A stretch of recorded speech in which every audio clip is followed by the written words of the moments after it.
খয়েরপুরের বীর বিক্রম ফার্মেসি কলেজে এক অধ্যাপকের বিরুদ্ধে মানসিক হেনস্থার অভিযোগ উঠেছে। অভিযোগ, অধ্যাপক কলেজের এক শিক্ষার্থীকে অপমান ও মানসিক নির্যাতন করেছেন, যা ছাত্রটির উপর গভীর প্রভাব ফেলেছে। ঘটনার পর শিক্ষার্থীর আত্মীয় পরিজনেরা তীব্র উদ্বেগ প্রকাশ করেছেন।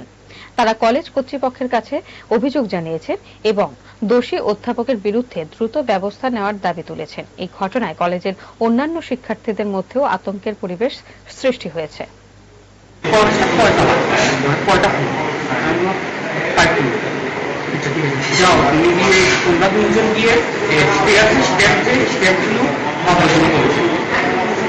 একবার না, একবার প্রথমবার বললাম 96 করবার পরে এত কম তো থাকবার কথা না, আরো চেষ্টা করো, আবার বিয়ে নিয়ে গেছিল।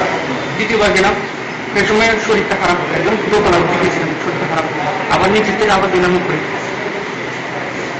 এবার এসে বললাম 115টা, তাহলে 114-15টা জানি না কটা আছে বললাম। আবার দেখাও দ্বিতীয়বার বললাম, সেই সময়টা একটু পুরো ফুল টায়ার্ড, আমি এত গরম ঘাম, হাতটা দেখা করছিল করে বলবার পরে আবার যাও তো করতে পারছো না, আবার পারবো না, নর্মাল ভাষা